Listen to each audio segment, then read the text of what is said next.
Hi there, I'm Dr. Elham Raker coming to you from my YouTube site um, at Elham Raker MD. And I am here with Dr. Tashana Stokes, and we're going to have a little conversation today. So I'm going to have her introduce herself. Hi guys, I'm Dr. Stokes at Doc Mom MD, and today I am super excited to be here with Dr. Raker. It's so interesting. Both of us were just chatting about pediatrics and being mothers, and just trying to figure out what are some of the things that we wish that we knew when we were getting ready to have our own kids. And in the process of that, we thought about a few tips we wanted to share with you guys so that hopefully it can help you and you can share it with other friends who are going through this journey. One of the big topics, of course, was breastfeeding. So I'm going to kick it off to Dr. Raker so you can talk to us just a little bit about what you knew about breastfeeding and what you think would help our audience. Yes, thank you. So I think it was interesting, especially because as we started talking, it was like we felt like we should know more because of our background, because of being pediatricians, but then there's a lot we still didn't know. So experience is big, and no matter what your knowledge is. So we're trying to kind of share that with you, so to give you the best start possible. For me, breastfeeding was a struggle. And again, it was something we learned about, something, I had lactation training, not a huge amount, but to some extent. So I knew about it. And there's two things that I really want to share about it. One is it doesn't necessarily come naturally. I think so many people take it like, oh, well, it's just, breastfeeding and latching and it's easy and it's just supposed to happen. But it's not necessarily that way. And don't be hard on yourself if it doesn't go the way you expect it. There's so many things between the latch and the flow and the first few days you might not have enough of a milk supply, so there's so many things that could happen. So my first tip is to get help. Even if you think you got it, if you're in the hospital, they almost every hospital offers this. Ask them to come in, check in on you, make sure you're doing it okay, ask all your questions. If you get home, you still need help, check in with a lactation consultant. Don't feel like, oh, I should know how to do this, there's something wrong with me. There's definitely not. And don't be afraid to ask for help from the get go. My second advice, and this is very personal to me, is don't feel bad if you can't nurse. I had a very hard time with my supply. With my first son, it was really bad. I almost starved him because I was so set on only nursing until my pediatrician is like, look, you got to give him some formula. With my second one, it was a little bit better, but I still struggled. And you know what? That's just not everyone is built the same. And some of us have a hard time. And it could be various reasons that you may not be able to nurse. So the bottom line is my kids are doing amazing on formula. I was raised only on formula because at the time my mom was told that that was best. So she thought she was doing the best thing for me, giving me only formula, and I turned out okay. So don't be hard on yourself if you can't nurse, whatever the reason may be, even if it's just not right for you. And there is no other medical reason or mental health reason. It doesn't matter. If you're not enjoying it, if it's not right for you, that is a-okay. There is plenty of amazing formulas out there, so get rid of the mom guilt on that one. I love that. I love that. And can I just piggyback on what you said about your pediatrician had to tell you something? Yep. I think both of us were pediatricians before we had kids. And so just to kind of have that extra support was needed, even though we had all of the book knowledge, application of that was just really different. So we all need that support. So that's awesome news. Awesome, awesome. So one of the other things that I was even thinking about when we were chatting earlier was just talking about schedule. And I could just remember thinking, oh, this baby is just gonna like roll into my life and this everything's gonna be good. It's gonna be going with the flow. And all of my friends who had kids before me would, not do certain things during bedtime or nap time. And I'm like, why are they scheduling everything about around when this baby sleeps? Until I realized why schedule makes everybody happy, whether it's just the baby or your spouse or just the flow of the household. It makes a huge, huge difference. So trying to figure out in the schedule that would work best for your life. First, figure out if you're a person who thrives on things like that. If you're always, in a sense of overwhelm or always feeling that you have no control over your life during this time, you want to do a schedule so that you can actually kind of logistically lay out what works best for you and for your family. So in doing that, you also have to figure out what is important to you. Is it quality time with your spouse? Is it time to hang out with your girlfriends? Is it your health, like whether it be your mental health or your physical health, working out, having time for that? Is it meditation time, devotion time, just quiet time? If that's important to you, and once you figure that out, you have to figure out what schedule works best for that. So in the early stages, listen, give yourself some grace because that baby is going to be crying at 2 a.m. Your plan could have been to wake up in the morning at 5, but basically the most important thing is sleep so that your brain will be free. Yes, yes, As the baby gets a little bit older, you can start to solicit help. And Dr. Ricker, you can talk a little bit about that later on yes. too.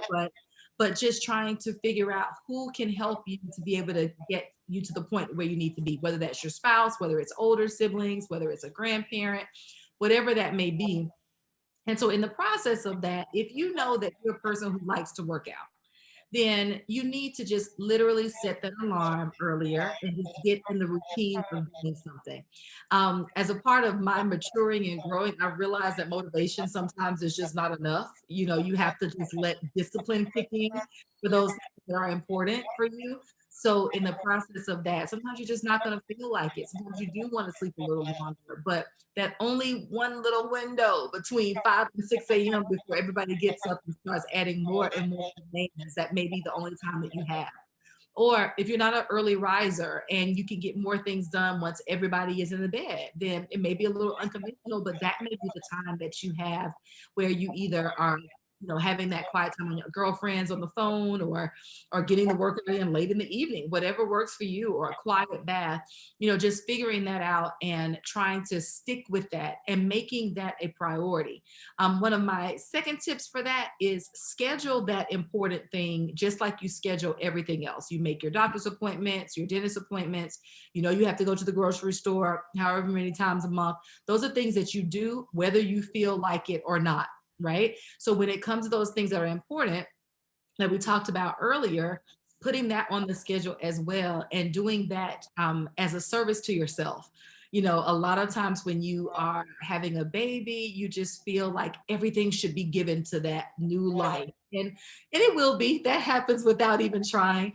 But at the same time, realizing that you don't want to lose yourself in the process and that you are so much more than just a mom, and some of the things that you need for your own mental peace, your own mental clarity, you have to take that time out. And that's not being selfish. That's not being, um, self-sacrificing. It's all about trying to be the best thermostat for the home. And that's what I think that moms are. Things move off of us. If we're in a good mood, the kids are in a good mood. If we're not, the whole house is in disarray. So, people say when mama's happy, everybody's happy. I really believe that that makes a difference. So doing those things that are important to you is really the most important thing. So back to you, Dr. L. What else have you been trying to think about that would help these moms? I agree 100% with what you just said. And I just want to piggyback on what you said that for me, during those early years, it was during nap time.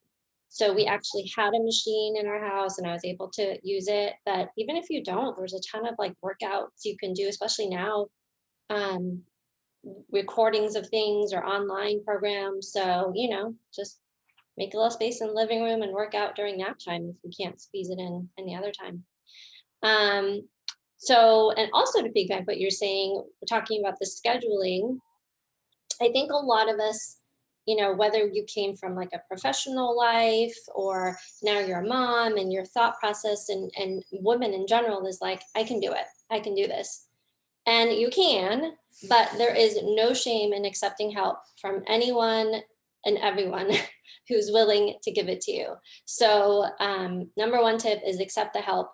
Number two tip is make a list of what you need done and have them do it. Because so many times people will offer to help, but they don't know what to do, whether it's, the baby or something around the house or picking up something from the grocery store or laundry or dishes. Usually it's not the baby. Usually that's what you want to do. So that's okay. Just say, hey, I just really need you to, can you just wash the dishes? Or food delivery, people love to do that, the meal deliveries. So don't feel bad about asking for help.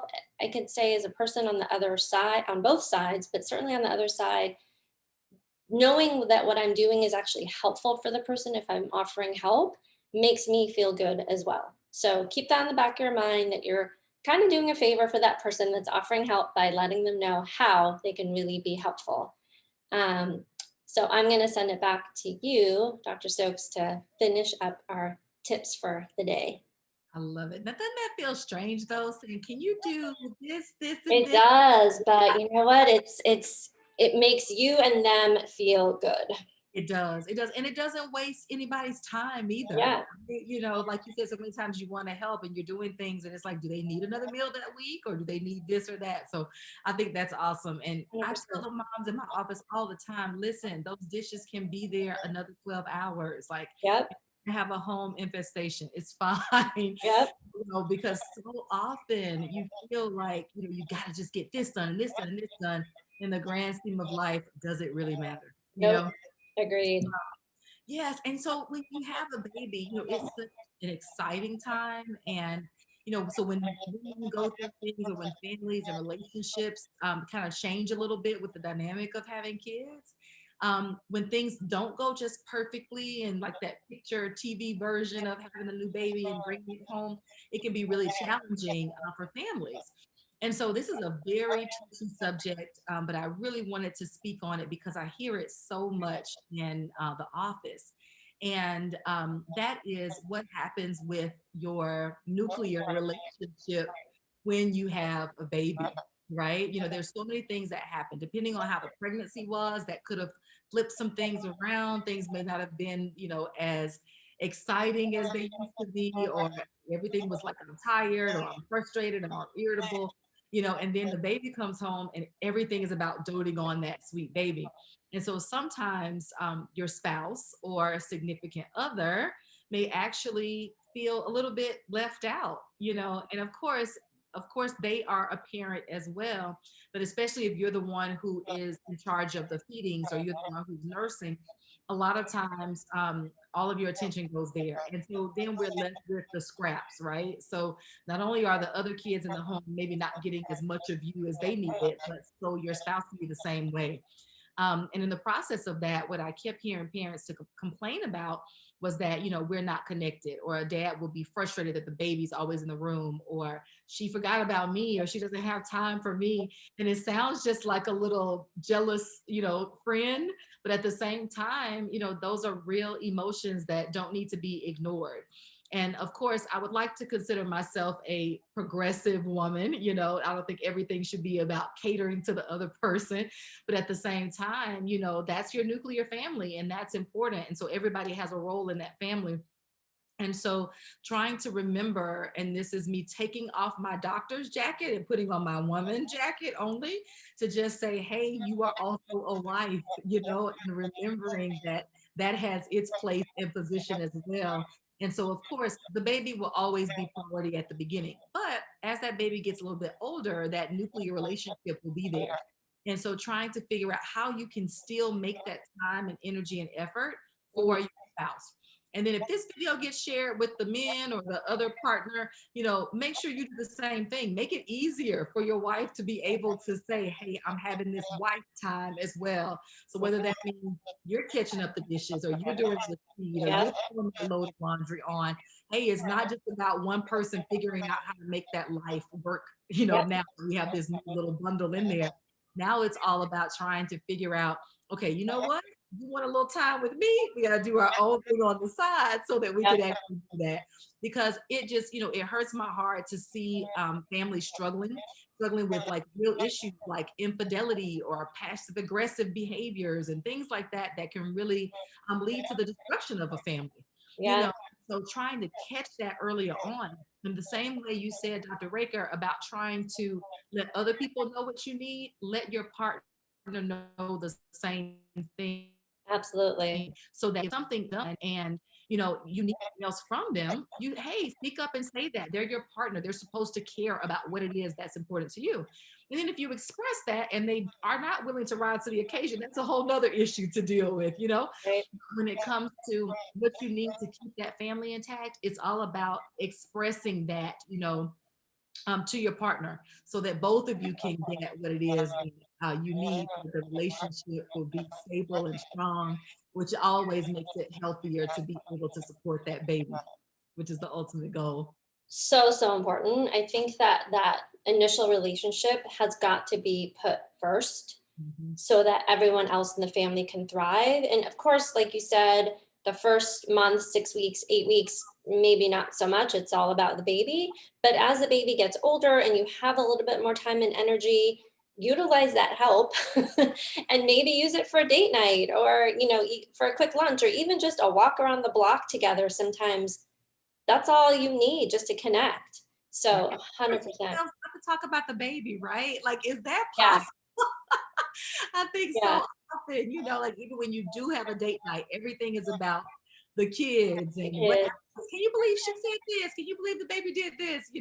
And just remembering what did you talk about before you guys had this little baby? Yep. So, so important. Excellent. So how can our audience find you? Like what would be the great way Yeah. to get in touch with you? So for me, you can subscribe to my YouTube channel, which was here. You can find me at my website at askdrmom.com, which is Slack with a dash between doctor and mom. You can find me on Instagram at askdrmom underscore. And yeah, those are all the ways that you can get to me. And how about you, Dr. Stokes? I love that. So same thing, Doc Mom MD is, my platform that I'm really big on trying to help parents. And so on my YouTube channel, you'll find that under Dr. Tachana Stokes. But Doc Mom MD on Instagram, Twitter, and Facebook. And sending a quick message would be helpful so we can know what it is that you would love to hear and what could actually Yeah, support you on this journey. Of course, definitely.